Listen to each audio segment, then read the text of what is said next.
Alors, attends, ça fait... Dans Bruxelles, il y a 19 communes. Si on compte 10 potagers par commune minimum, Ça ferait 190.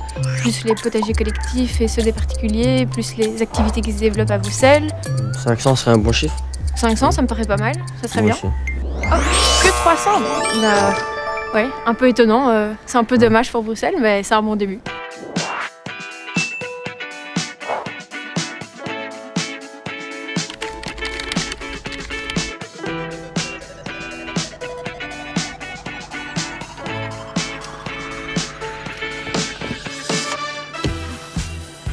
Tiens, si ça t'amuse, tu peux voir un peu donc, le système racinaire qui se développe à nouveau et une petite pousse de menthe qui est en train de repartir. La pousse qui pousse, c'est une pépinière écologique basée à Saint-Gilles, donc dans le cœur de Bruxelles. C'est un espace où on peut venir chercher tout ce qu'il faut pour monter un potager en ville. C'est aussi un jardin dans lequel on peut se promener.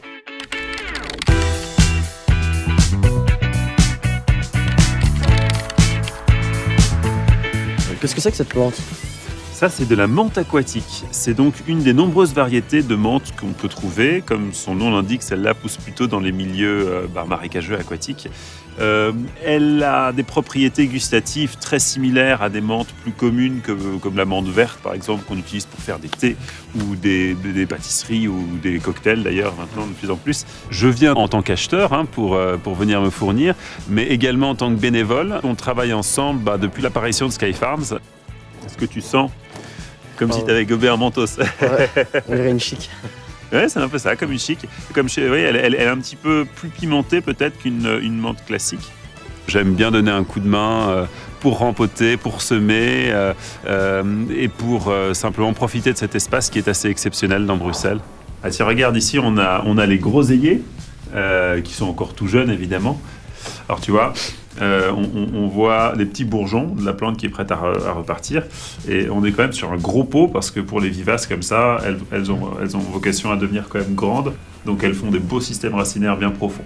Elles prennent beaucoup de place. Ça prend de la place, ouais. L'objectif de Sky Farm, c'est de créer du lien, dynamiser la culture d'entreprise et apporter du bien-être au travail grâce à l'animation de potagers d'entreprise collaboratifs. Ici, tu vois, on est à l'intérieur d'une cour d'une entreprise dans laquelle on a été mettre des bacs pour que les gens puissent cultiver en hauteur. Et ici, tu vois les fraisiers alors, et les bêtes, et alors les choux de Bruxelles ici.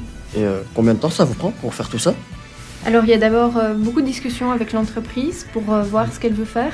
Et puis, l'installation, ça se passe assez vite. En 1 ou 2 journées, on peut installer ça. Ah ouais, c'est rapide. Chacun vient ici détendre et apprendre ensemble à cultiver des fruits, des légumes, mais aussi des fleurs comestibles et des aromatiques. En fonction de l'objectif du client, on adapte notre programme d'accompagnement tout au long de la saison de production et nous avons vocation à nous installer aussi bien sur un toit que sur une terrasse ou encore dans un jardin au sol.